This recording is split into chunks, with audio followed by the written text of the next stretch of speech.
This week it's a bit of an experimentation session for me, as basically in the past I've been asked what to do with the waste after you've finished cutting detailed designs, because they can be as pretty and as useful for other projects as the original cutout design, and it seems a shame to waste that cardstock.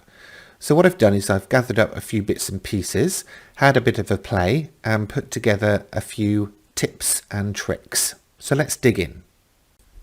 First up, a quick run through of the transfer tapes that I'm using. This first one is actually a contact paper, and it's usually used for covering exercise books. The second one is actually the Brother transfer tape, usually used for transferring vinyl projects from the carrier sheet onto your project. And the second is an opaque transfer tape. So it's not clear or see-through, but it is again designed for transferring vinyl from carrier sheet to project. Okay, so here's my cutting mat and the detailed cut that I made. And here's obviously all of the bits that I want to transfer. I'm going to start out by using the contact sheet. Now I used this one the other day and it gave me great results. So it'll be interesting to see if they are consistent results. Can be a bit of a fiddle to get the sheet off the carrier, but once started it's perfect. What I would do though is only reveal part of that sheet, and you'll see why in a second, otherwise it can get a bit of a mess because you can transfer quite a bit at once. So as you can see, there's just a bit that I've revealed. So these are all basically low adhesive, repositionable tapes, essentially. So I'm just going to change that actually because I wanted a particular width. So what I do is I basically position that over the design that I want to transfer, press that first portion down, and then pull back the carrier sheet as I push down the rest. I'm going to rub it all down. Now I think perhaps I may have rubbed down a bit too hard, and you'll see why later, but for now we're fine. Now I'm just going to reposition the camera because I need you to be able to see what I'm doing on the edge of the table. Okay, so we've moved it. Now basically what I'm doing is bending the mat away from the contact sheet and lifting the contact sheet at the same time. It is a bit of a faff, but the problem we are facing is that the adhesive on the mat is stronger than the adhesive on the transfer sheet. So essentially what I'm trying to do by curving the mat is breaking the seal of the adhesive with the mat so that the adhesive on the transfer sheet can take over and lift those designs. Occasionally you'll find a very stubborn bit and you might have to just wiggle around or retry, or even just literally just ignore it and then come back and pull it up and position it later on. But generally this low-tack contact sheet does work quite well at lifting the design from the cutting mat. As you can see there, I've got everything. Next up, what I'll do is I will lift some of the design with the Brother transfer sheet. So this is very similar to the low-tack contact paper in the fact that it's clear and has a very low-tack adhesive on the back. Reveal part of it, position the first section, and then pull back the carrier sheet, making sure there's no air bubbles or wrinkles. Rub down. Now I know from experience that actually the Brother low-tack transfer sheet is very low-tack, so I was really wondering whether it would actually succeed at this because of that having to break the contact with the cutting mat. But with a little bit of fiddling and a little bit of jiggling, we have got some results. I've just realised my big fluffy slippers are in shot. This is how I roll. It's actually not that bad today, but it's been like -4 in Scotland recently, so definitely thick, warm slippers are in order, as is the cardigan. Anyway, carrying on with the lifting up, as you can see, the little areas are more of a challenge than the bigger pieces. Once you break that adhesive contact with the mat with the larger pieces, they tend to be easier to lift up. Occasionally though, if you're trying to go back and pick up a piece, other pieces will fall off again or recontact the mat and stick down again. So you've got to try and work in a progressive fashion with the mat going away from the design consistently. If you put the mat back to the card, it will probably come off the carrier sheet. So probably smaller designs would be better for this, or larger pieces, that's what I'm trying to say. Or if you've got thinner lines, then work with interconnected designs. I hope that makes sense. So maybe if I give you an example of a honeycomb, that might work. What you've also got to be aware of is not only have we got to get this up, we've also got to transfer this to our project, stick it down and then remove this contact tape. I will be showing you that in a second as well, so you can see the kind of things that will happen if you're doing that. Now, as you can see, this is a bit of a faff. So in the end, I just basically ignored the few dots that didn't come up. And what I would do then later on is go back and pick those up.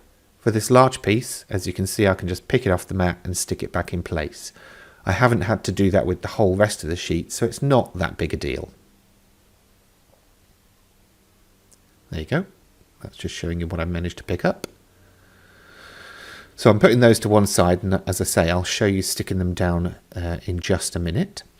Next up is that opaque transfer tape. Now, again, from experience, I know that this is very sticky, a lot stickier than the other two that I've used so far. So I didn't doubt that it was going to lift anything up from the mat.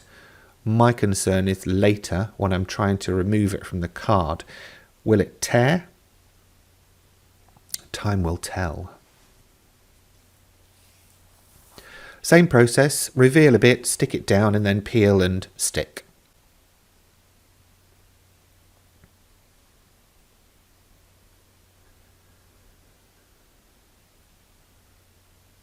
So as you can see, the contact between the two different adhesives here is actually quite strong. I was having to pull quite hard with this.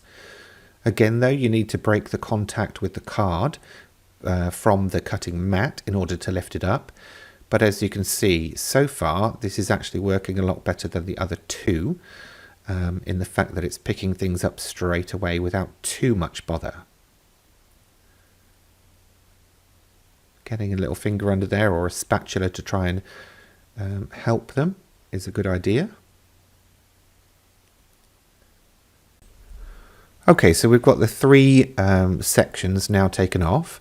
So basically the job now is to apply adhesive to the entire area of that background. You need to work quick, obviously, because you don't want the glue to dry before you get to the other end. I did manage to do a 12 by 12 section of this yesterday, so you'll need to just try and work fast if you want to work that large. If you don't, then that's fine. I guess you could work section by section. That might work, that might help, but you've got the challenge of then keeping the contact paper free of the design you've already transferred. Okay, so glue on. I'm now going to stick that down to the card.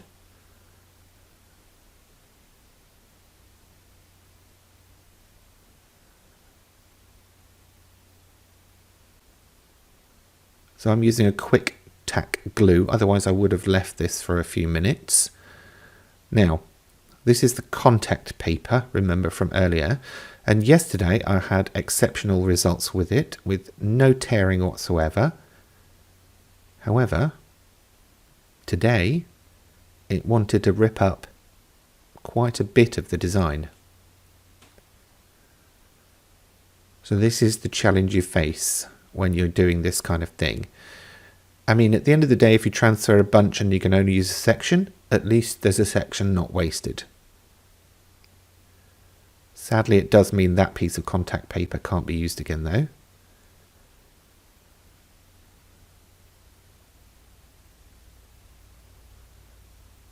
Next up, it's the Brother transfer sheet. Same again, just chuck the glue all over as quickly as you can. And I will speed this up a bit so we're not here forever watching this.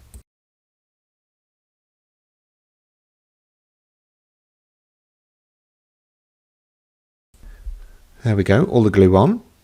So now we're turning over and sticking down. Again, rubbing all over. Now just a reminder, this transfer tape is designed generally to transfer vinyl from its carrier sheet to your project.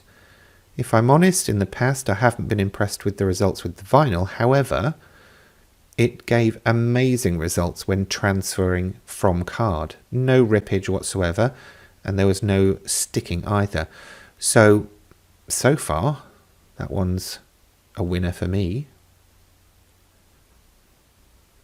And then finally we've got the opaque transfer tape, which, as I said, was much stickier than the Brother transfer tape. So my concern would be that it would actually rip more than the contact paper that we've already seen. I'll just speed the gluing up again.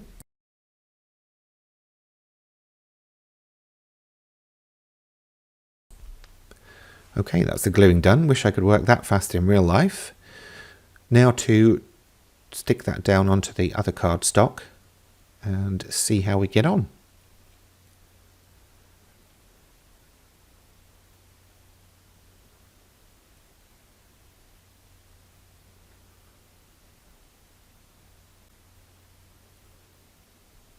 Okay, now I can feel a lot of resistance here, but so far it was working okay. I did have one that didn't want to stick down and then it ripped.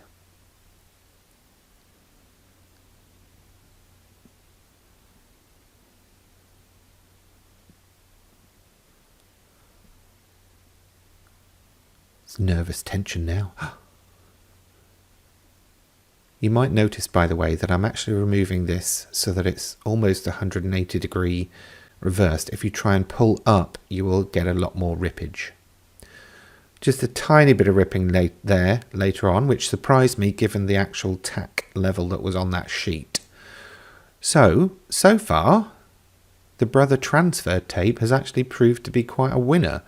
It's a bit of a faff trying to get the stuff off your cutting mat, but the fact that we got 0 rippage was perfect. And here's a section that I did yesterday as well. And the contact paper wasn't so great. So there we go. Brother transfer tape is my recommendation. If you've tried any and would like to suggest them in the comments below the video, please feel free to do so. I'm off to make a cup of tea.